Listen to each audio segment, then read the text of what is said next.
Hi అండి. ఎలా ఉన్నారు? నేను లాస్ట్ 3 వీక్స్ నుండి అయితే వీడియోస్ పెట్టట్లేదు కదా! దానికి రీజన్ అయితే ఈ వీడియోలో చెప్తాను.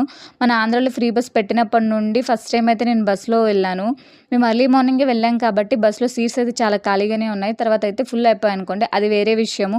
నిజంగా నాకైతే ఇంకోసారి బస్ ఎక్కొద్దు అనిపించిందనమాట. ఎందుకు అంటే కండక్టర్సు, డ్రైవర్స్ అసలు ఆడవాళ్ళని అంత చీప్‌గా చూస్తున్నారనమాట ఫ్రీ బస్ పెట్టినప్పటి నుంచి. ఇదంతా మనకెందుకులేండి. మేమైతే తిరుపతికెళ్తున్నాము. ఎందుకు అంటే హాస్పిటల్‌కి కరెక్ట్‌గా శివరాత్రి ముందు రోజైతే మా అమ్మకి యాక్సిడెంట్ అయింది. అందుకే నేను వీడియోస్ చేయలేదు. తిరుపతి స్విమ్స్‌లో అయితే జాయిన్ చేశాము. ఫస్ట్ అయితే చాలా భయపడ్డామనమాట. ఏమైపోతుందో ఏమో అని. కాళ్ళు చేతులు అసలు వణికిపోయాయి. నోట్లో మాట కూడా రాలేదు మా అమ్మని అలా బెడ్ పైన చూసి. నిజంగా చాలా భయమేసింది. కానీ ఆ దేవుడి దయ వల్ల మా అమ్మకైతే ఏం కాలేదనమాట. ఇప్పుడు బానే ఉన్నారు.